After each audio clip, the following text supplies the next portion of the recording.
Good morning student, myself Shweta Shrivastava from CrossFit girls college.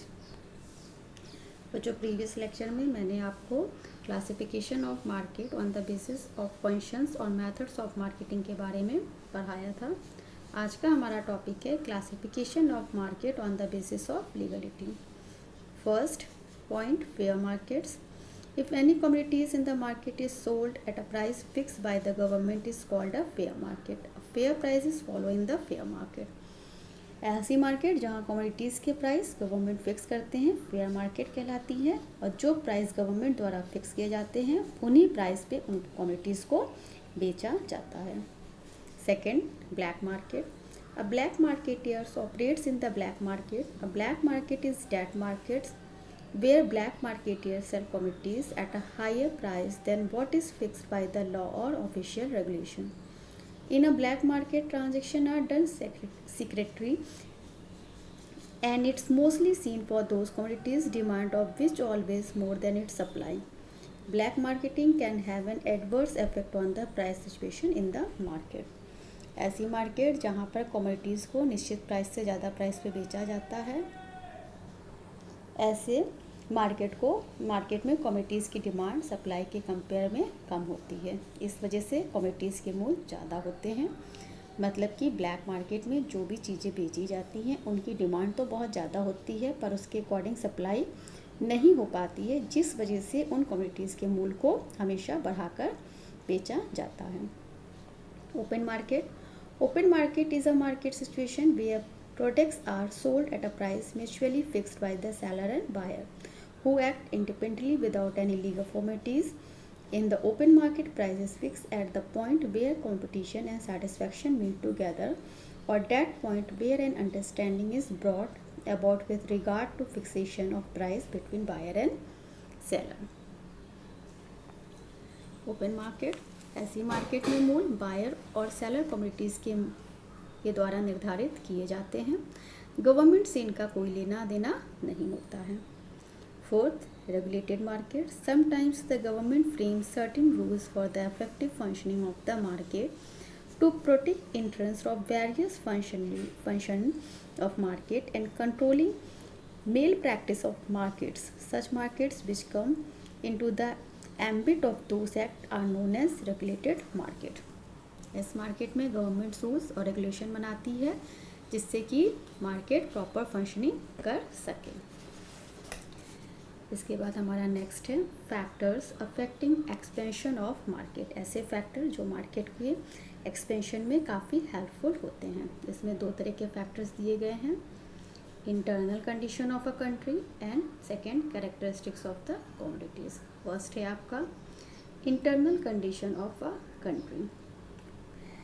इसमें develop means of transport and communication, efficient and cheap means of transport and communication available to the buyer and sellers can establish wider market field. Quick transportation of commodities from one place to another is possible only through a developed means of a transportation. Transporting of commodities to distant place, particularly of perishable goods, can be done through well-developed means of transportation. If quick transportation of articles is carried out, different prices may not rule in a market. Likewise, an efficient means of communication such as telephone, telegraph, wireless, radio, television, etc. have to enlarge the extent of market. Developments of transport and communication. Efficient और cheap transport और communication market के expansion में काफ़ी helpful होते हैं, क्योंकि quick transportation किसी भी कम्युनिटीज़ को एक प्लेस से दूसरे प्लेस तक पहुंचाने में हेल्प करता है. कुछ वस्तु ऐसी होती हैं जो पेरिशेबल गुड्स होती हैं, उन्हें एक जगह से दूसरी जगह पहुंचाने के लिए ट्रांसपोर्ट की फैसिलिटी बहुत हेल्प करती है. इसके अलावा communication medium like TV, telegraph, telephone, ये भी मार्केट के एक्सपेंशन में काफ़ी हेल्पफुल होते हैं. Second, peace and security and efficient and stable administration in the country. Peace and security will prevail in a country only if the government is efficient, stable and is devoted for the well-being of its subject. In the absence of peace and security, there are risks for the transported goods. these goods might get lost, destroyed or damaged under the disturbed condition. Unless peace and others prevail, goods cannot be transported to the distant place. A stable government also help in the introduction and expansion of industries, since entrepreneurs are sure of the industrial policy of the government. Similarly, more and more honest traders will not hesitate to enter into the field, since they are sure of being benefited under an efficient system of administration.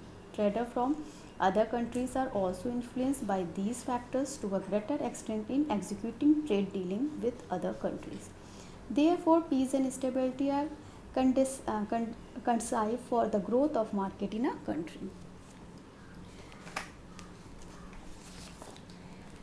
Piece and security and efficient and stable administration, ये चीज़ें market के expansion में help करते हैं. जिस शहर या country में शांति व्यवस्था नहीं रहती है, वहाँ की मार्केट में सप्लाई और डिमांड में बैलेंस नहीं बन पाता है.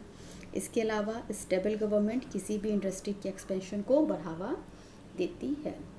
Efficient currency and banking system. An efficient currency and banking system is yet another essential prerequisite site for the expansion of a market.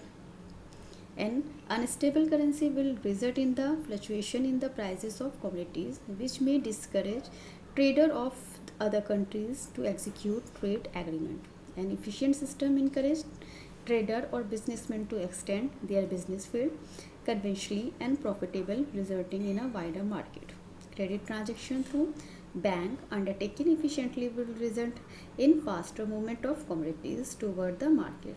The size of the market therefore depend upon the well-developed currency and credit system in a country. इसमें देखो,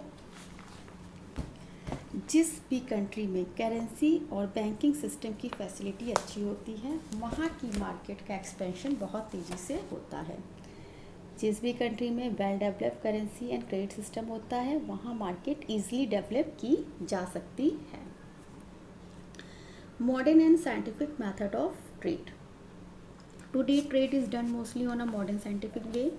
this is also called business method of a trade. Various methods are involved to the popularities a commodity. They are like giving advertisement through mass media like newspaper, magazines, radio, television, etc. and through attractive and eye-catching posters. Display of item at fair, showing of slides during film shows, etc. are but only a few of such methods. These modern scientific methods help not only in the popularizing the commodity but also create a liking for those commodity by the consumer. ये चीज़ें trade को बढ़ावा देने में बहुत ही helpful होती हैं. Advertisement like TV, newspaper, magazine, radio, eye catching poster, ये सब ट्रेड को बढ़ावा देने के लिए बहुत ही ज़रूरी होते हैं. The commercial policy of the government. The movement of goods internally and externally from one region to another, one state to another, and from one country to another are based on the various commercial policy of the government. A government follow two types of policy with regard to trade. First, free trade policy, and second, restrictive trade policy. Under free trade policy, no restriction whatsoever is applied on the movement of goods. This free trade enlarges the extent of the market. On the contrary, the policy of protection or restrictive trade policy hamper the growth of a market in a country. जब हम goods को एक state से दूसरे state भेजते हैं या one country to another country, तो गवर्नमेंट की कमर्शियल पॉलिसी इसमें बेस्ड होती है.